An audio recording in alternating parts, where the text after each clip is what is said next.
찾으셨나요? 그럼 다 같이 합독하시겠습니다. 아비새가 다윗에게 이르되 하나님이 오늘 당신의 원수를 당신의 손에 넘기셨나이다. 그러므로 청하오니 내가 창으로 그를 찔러서 단번에 땅에 꽂게 하소서. 내가 그를 2번 찌를 것이 없으리다 하니 다윗이 아비새에게 이르되 죽이지 말라. 누구든지 손을 들어 여호와의 기름 부음 받은 자를 치면 죄가 없겠느냐 하고 다윗이 또 이르되 여호와께서 살아계심을 두고 맹세하노니 여호와께서 그를 치시리니 혹은 죽을 날이 이르거나 또는 전장에 나가서 망하리라. 내가 손을 들어 여호와의 기름 부음 받은 자를 치는 것은 여호와께서 금하시나니 너는 그의 머리 곁에 있는 창과 물병만 가지고 가자 하고 다윗이 사울의 머리 곁에서 창과 물병을 가지고 떠나가되 아무도 보거나 눈치채지 못하고 깨어있는 사람도 없었으니 이는 여호와께서 그들을 깊이 잠들게 하셨으므로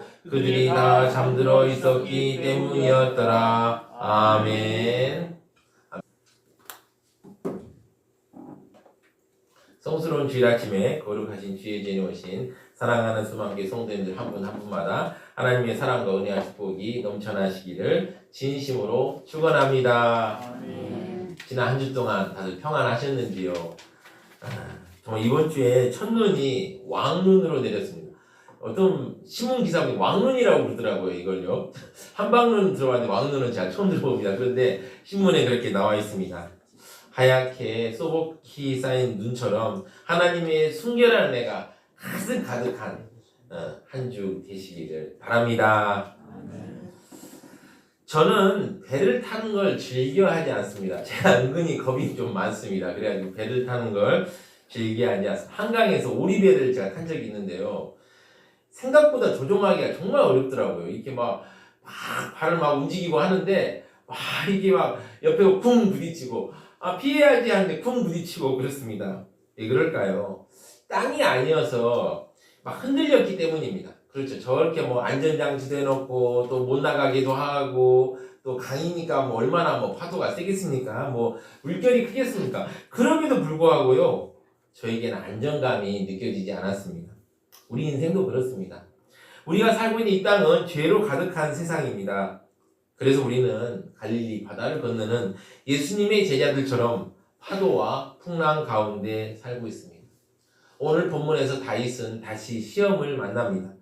오늘 말씀을 통해서 우리가 생각할 점 무엇인지 한번 살펴보도록 하겠습니다. 첫 번째입니다. 시험은 다시 우리를 찾아옵니다.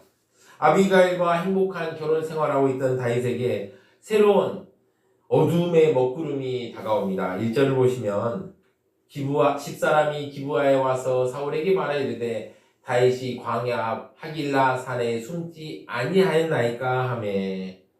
이 집사람은요 다윗과 같은 유다 지파 사람들입니다. 그러니까 다윗의 친척되는 사람들이에요. 근데 이 사람들이 다윗을 시기하고 미워했던 것입니다. 그렇죠. 다윗이 이제 아비가일과 결혼하니까 어떻겠습니까? 부유해지고 또 재물도 많아지고 세력이 많아지고 다른 사람도 더 많아지겠죠. 그러니까 이 시기하는 마음으로 막 다시 한번 사울을 찾아가서 참소합니다. 다윗이 여기에 숨어 있습니다. 다시 죽이십시오라고 참소합니다. 모함합니다. 이 다윗이 지금 십광야라는 곳에서 머물고 있는데요. 이곳은 사울도 한번 가본 곳인데 이전에 한번 허탕을 친 곳입니다. 그런데 그러면 이제 알잖아요. 사람이 한번 허탕을 치면 다시는 안 가려고 하잖아요. 그러니까 교묘하게 말을 광야 앞 하길라 산 앞 어디에 위치인지 딱 집어서 얘기해 주는 겁니다. 여기 가면 잡을 수 있어요 라고 얘기합니다. 이렇게 10사람들의 제보를 받고 사울은 다윗을 잡으려고 다시 움직입니다. 2절을 보시면 사울이 일어나 십광야에서 다윗을 찾으려고 이스라엘에서 택한 사람 3,000명과 함께 십광야로 내려가서 여기서 특이한 건 일어나라는 단어를 썼다는 거예요. 일어나라는 단어를 쓰면 어떤 의미냐면은 중대한 결심을 하고 그 일에 임하는 걸 나타내게 쓰는 단어가 일어나입니다. 그래서 사울이 그냥 십광야에서 다윗을 찾으려고 라고 해도 되는데 일어나라는 말을 통해서 정말 이번엔 얘를 꼭 잡아서 죽이고 말겠다는 강한 의지를 표현하고 있는 것입니다. 이번에도 최고의 용사 3,000명을 거느리고 십강야로 내려갔습니다. 그리고 내려가서 다윗이 있는 하길라 산 길가에 진을 치게 되었습니다. 사울은 그 전에 다윗이 죽이지 않고 살려보냈을 때 울면서 내 아들 다윗이라고 고백하였습니다. 사무엘상 24장 19절을 보시면 사람이 그의 원수를 만나면 그를 평안히 가게 하겠느냐 내가 오늘 내게 행한 일로 말미암아 여호와께서 내게 손으로 갚으시기를 원하노라.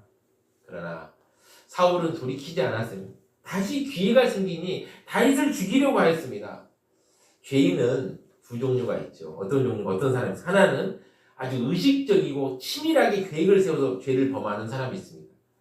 두 번째는 무의식적으로 내가 깨닫지 못한 상태에서 죄를 범하는 사람이 있죠. 그런데 사울은 어떤 사람입니까? 계획적으로 죄를 범하는 사람입니다. 하나님께 죄를 범함으로 하나님께 버림받은 이후에 하나님이 택한 사람 다윗을 죽이는데 온 몸과 마음을 다하였습니다. 그러나 다윗으로부터 목숨을 건져주는 은혜를 입었으면 이제 그만해야 되지 않겠습니까? 그런데 다시 다윗을 죽이려고 합니다. 여기서 우리는 무엇을 알 수 있을까요? 시험이 잘 지나갔다고 끝난 것은 아니라는 것을 우리는 기억해야 됩니다. 왜 그럴까요? 우리는 지금 임의와 아직 속에서 살고 있습니다. 예수님이 십자가에서 승리하심으로 우리에게 이미 하나님의 나라가 임했습니다. 그런데요, 아직 하나님의 나라가 완성되지 않았습니다. 언제 완성됩니까? 예수님께서 재림하실 때 새하늘과 새 땅이 이루어질 때 그때 하나님 나라가 완성이 됩니다. 그때까지 우리는 어떻게 해야 됩니까? 순결한 신부의 마음으로 신랑 대신 예수님께서 오실 때까지 기름등불에 기름을 가득 채워가지고 기다리고 있어야 하는 것입니다. 완전한 하나님의 나라가 이루어지기까지 우리는 전투 가운데 살아가고 있습니다. 그래서 다가왔던 시험을 한번 물리쳤더라도 또 다른 시험이 다가오곤 합니다.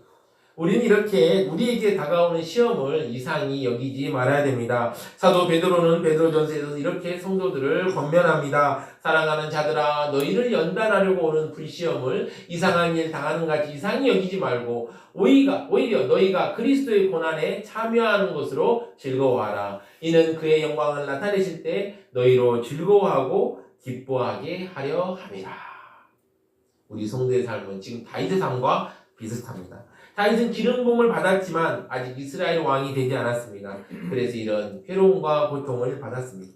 성도도 마찬가지입니다. 성도도 다윗처럼 시험과 고통이 다시 찾아옴을 이상하게 여기지 말아야 합니다. 사도 베드로의 말처럼 시험이 다가오는 것을 이상히 여기거나 힘들어해서는 안 됩니다. 자연스럽게 일어난 일이라고 생각하고 담담하게 받아들여야 합니다. 그러면 이렇게 자연스럽게 일어난 일이니까 시험을 당하면 가만히 있어야 할까요? 아닙니다. 두 번째입니다. 시험에 대해서 우리는 적극적으로 대처해야 합니다. 적극적으로 대처해야 됩니다. 다윗은 사울이 다시 사람들을 모아 쳐들어오는 것을 알게 되었습니다. 3절을 보시면 사울이 광야 앞 하길라 산 길가에 진친이라 다윗이 광야에 있더니 사울이 자기를 따라 광야로 들어옴을 알았습니다. 다윗은 정탐꾼을 보냅니다. 사울이 공격하면 그냥 당하는 게 아니라 능동적으로 대처하기 위해서였습니다. 4절을 보시면 이에 다윗이 정탐꾼을 보내어 사울이 과연 이를 줄 알고 5절을 보시면 다윗이 일어나 사울이 진친 곳에 이르러 사울과 네리 아들 군사령관 아브넬이 머무는 곳을 본즉 사울이 진영 가운데 누웠고 백성은 그를 둘러 진쳤더라. 다윗은 이번에는 만만치 않습니다. 과거에 사울이 일어나서 자기를 죽이려 했듯이 다윗도 일어나서 대응합니다. 사울이 그냥 당하지 않겠다는 의지가 확고합니다. 여기서 성경 기자는 사울과 함께한 사람이 누구인지 사울이 어떻게 진을 쳤는지 보여주고 있습니다. 여기서 우리가 알 수 있는 게 무엇입니까? 바로 아주 사울의 그 신복 아브넬이 딱 있었죠. 아브넬이 칼도 잘 쓰고 싸움도 잘하는 사람인데 이 사람이 딱 있고요. 또 이 사울이 해를 당하지 않도록 군사들이 쭉 둘러서 있고 한가운데 사울이 있습니다.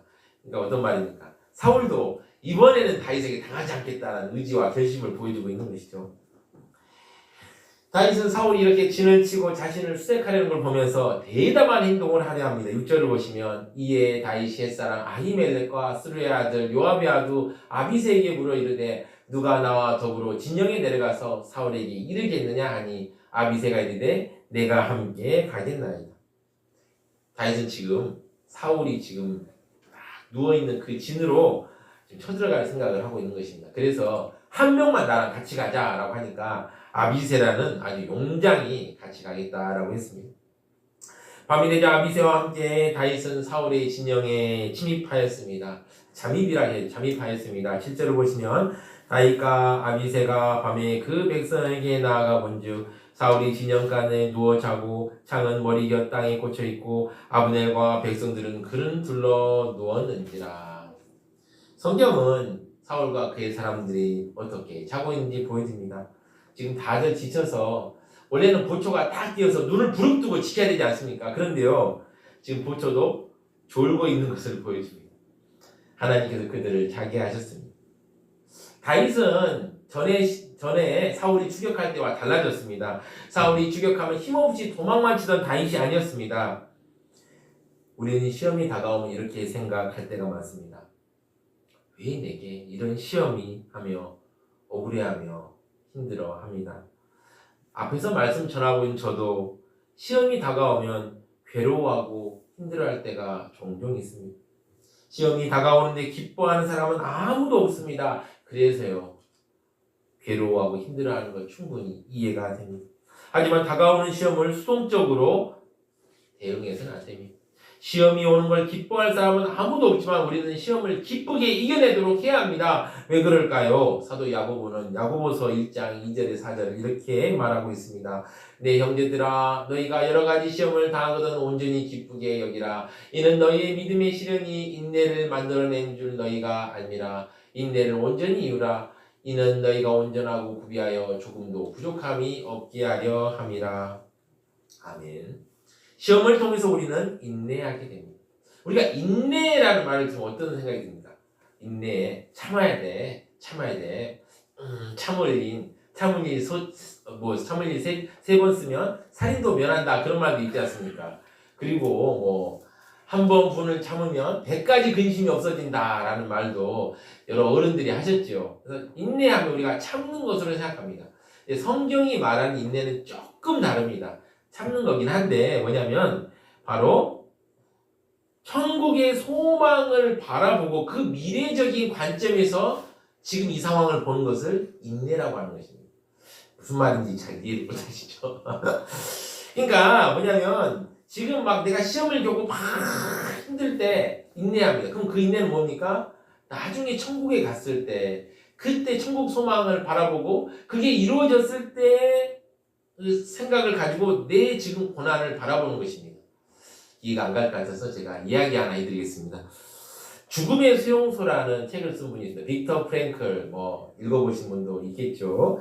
유대인으로서 강제노동 수용소에 갇혀서 일을 해야 했습니다. 강제노동 얼마나 어렵습니까? 사실 먹을 걸 제대로 줍니까? 입을 걸 제대로 줍니까? 잠자리를 제대로 줍니까? 어렵죠. 특히 이 빅터 프랭클은 부종 때문에 발이 항상 아침에 탱탱 부어있는 거예요. 근데 신발 맞는 신발 주겠습니까? 안 주죠. 그러니까 그 발을 막 억지로 신발에 막 구겨 넣으려고 진짜 힘듭니다. 그리고 나서요, 거기서 숙소에서 강제 노동을 하는 저까지 수킬로 동안 눈길을 함께 행진해야 했습니다.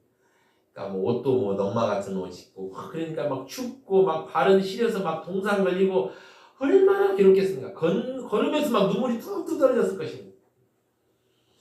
그는 원래 수용소 같이 있잖아요. 정신과 의사였다고 합니다. 그래서 가장 그 눈물을 흘리며 걷다가 이런 상상을 했다고 합니다. 따뜻한 벽난로가 있고 난방이 잘 되는 곳에서 이제 자기와 또 동료 의사 선생님들과 함께 딱 앉아가지고 지금 이 수용소에서 겪는 일을 정신과적으로 어떻게 생각하는가 토론하는 상상을 했다고 합니다. 그러면서 나는 지금 겪는 이런 정신적인 문제가 이런 문제일 거야 라고 이렇게 생각을 하는 상상을 했다고 합니다.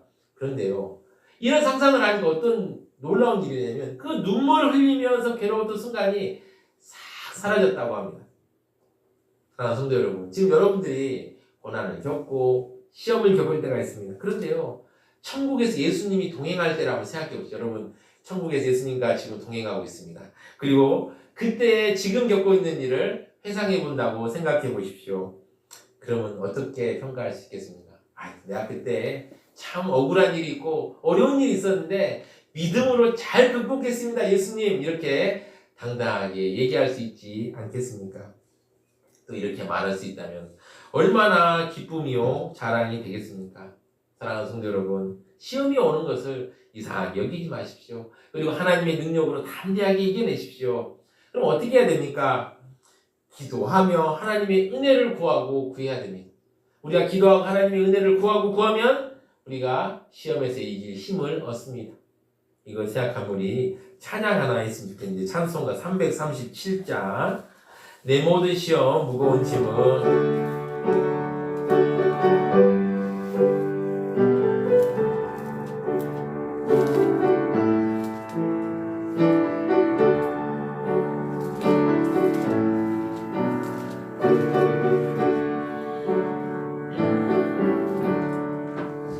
내 모든 시험 무거운 짐을 주 예수 앞에 아뢰이면 근심에서인 날 돌아보사 내 근심 모두 맡으시네.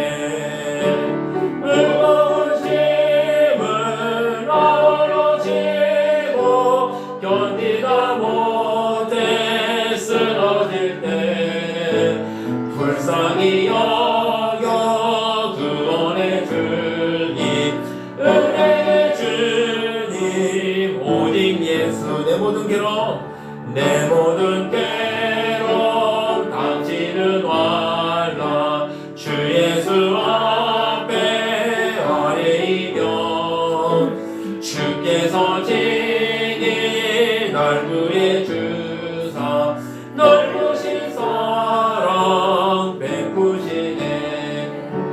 무거운 짐을 나홀로 지고 견디다 못해 쓰러질 때 불쌍히 여겨 구원의 주님, 은혜의 주님, 오직 예수. 내 짐이 점점 무거워질 때 주 예수 앞에 아뢰이면 주께서 친히 날 구해 주사 내 대신 짐을 져주시네. 무거운 짐을 나홀로 지고 견디다 못해 쓰러질 때 불쌍히 여겨 구원의 주님, 은혜의 주님, 오직 예수. 마음의 시험 무서운 죄를 주 예수 앞에 아뢰이면 예수는 나의 능력이 되사 세상을 이길 힘 주시네. 무거운 짐을 나홀로 지고 견디다 못해 쓰러질 때 불쌍히 여겨 구원의 주님, 은혜의 주님, 오직 예수. 아멘. 세 번째입니다. 하나님을 믿음으로 우리는 시험을 이길 수 있습니다. 이런 상황 속에서 아비새가 다윗에게 이렇게 말하였습니다. 8절을 보시면 아비새가 다윗에게 이르되 하나님이 오늘 당신의 원수를 당신의 손에 넘기셨나이다. 그러므로 청하노니 내가 창으로 그를 찔러서 단번에 땅에 꽂게 하소서. 내가 그를 2번 찌를 것이 없으리이다 하니. 아비새는 용사입니다. 이런 상황에서 왕을 쉽게 죽일 수 있었습니다. 그러나 다윗의 허락을 받으려고 했습니다. 그러나 다윗은 그것을 허락하지 않았습니다. 9절을 보시면 다윗이 아비새에게 이르되 죽이지 말라. 누구든지 손을 들어 여호와의 기름 부음 받을 치면 죄가 없겠느냐. 다윗은 지난번처럼 여호와 하나님의 기름 부음 받은 자를 치면 안 된다고 생각했습니다. 하나님께서 기름 부음 받은 자를 치는 것은 하나님의 권위를 무시하고 대항하는 일이라고 생각했습니다. 그러면서 다윗은 아비새에게 이렇게 말합니다. 10절을 보시면 다윗이 또 이르되 여호와께서 살아계심을 두고 맹세하노니 여호와께서 그를 치시리니 혹은 죽을 날이 이르거나 또는 전장에 나가서 망하리라.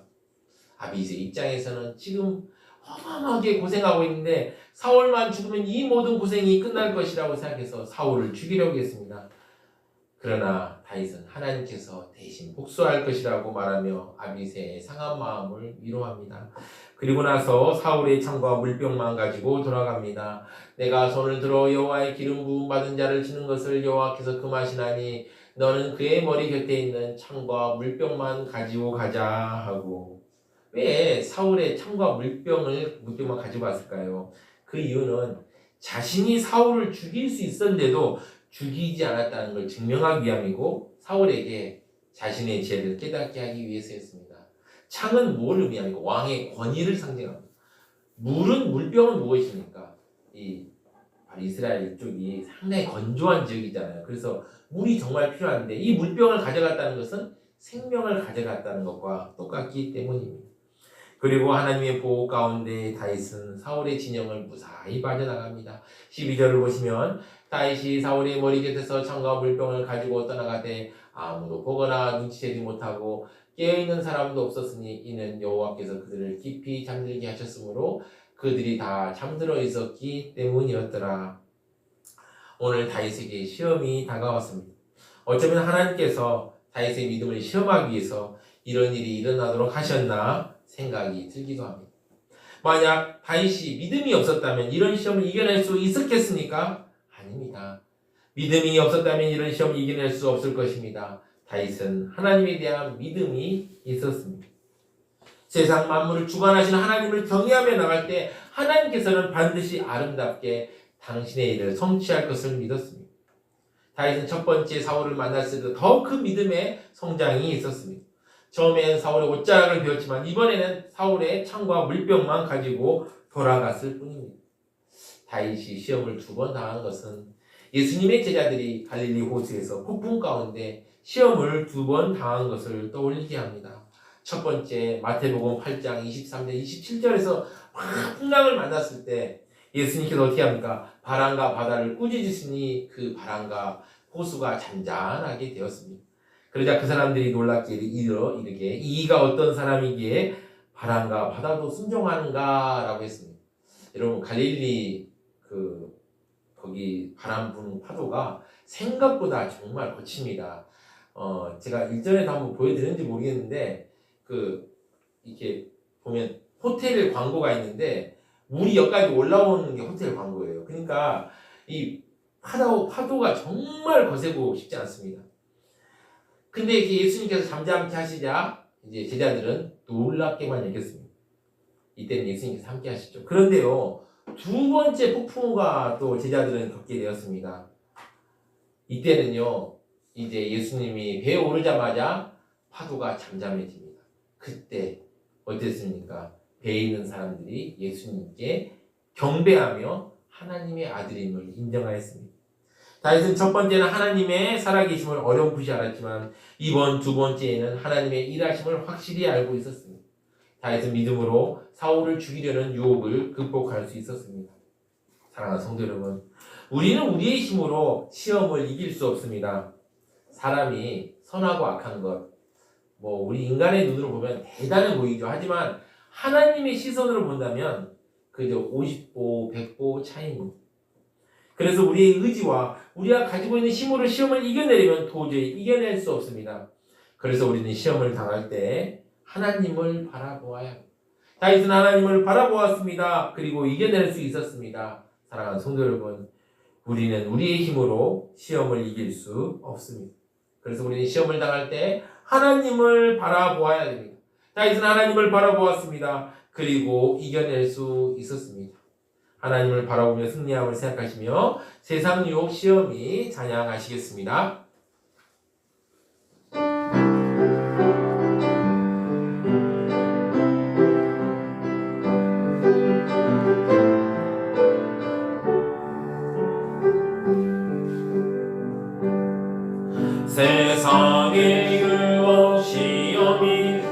내게 몰려올 때에 너의 힘으론 그것을 모두 이길 수 없는 거대한 폭풍 가운데 위축된 나의 영혼 어찌할 바를 몰라 내매이고 있을 때 주를 찬양 손을 들고 찬양 전쟁은 나에게 속한 것 아니니 주를 찬양 손을 들고 찬양 전쟁은 하나님께 속한 것이니 아멘. 사랑하는 소망교회 성도 여러분, 우리가 살아가면서 얼마나 많은 시험과 고통을 다 경험합니까? 그 시험, 그 고통을 우리의 힘으로는 이겨낼 수 없습니다. 하나님을 믿음으로 이겨낼 수 있습니다. 오늘 우리는 다윗이 하나님을 믿음으로 큰 시험을 이기는 것을 보았습니다. 만약 다윗이 여기서 아비새에게 사울을 죽이라고 허락했다면 다윗은 살인자의 오명을 영원히 뒤집었어야 했을 것입니다. 죄가 가득하고 넘치는 세상에서 시험이 다가오는 건 전혀 이상한 일이 아닙니다. 그러나 시험을 수동적으로 그저 왔으니 내가 당한다는 게 아니라 시험이 다가올 때마다 능동적으로 대하시고 하나님을 믿는 믿음으로 시험에 승리하시는 사랑하는 소망교회 성도님들 되시기를 진심으로 축원합니다. 아멘. 우리 다 같이 합심하여 기도하겠습니다. 하나님을 믿는 믿음으로 시험에서 이기도록 이 기도 제목 두고 주여 한번 외치고 힘차게 기도하시겠습니다. 주여! 주님 은혜 감사합니다.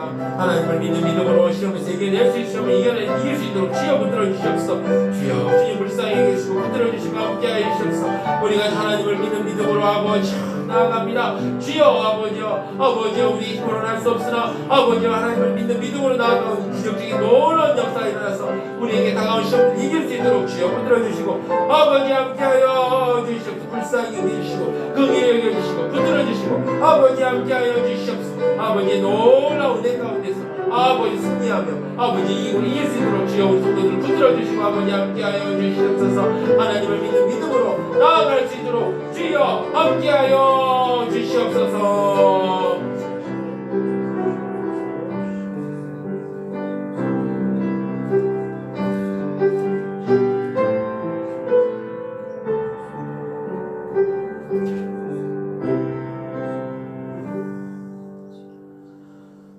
사랑과 은혜가 충만하신 하나님 아버지, 오늘 말씀을 통해서 하나님을 믿음으로 시험에 이길 수 있음을 알려주시니 감사합니다.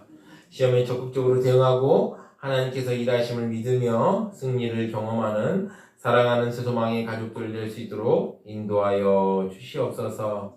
이 모든 말씀 우리 주 예수 그리스도의 이름으로 기도드립니다. 아멘.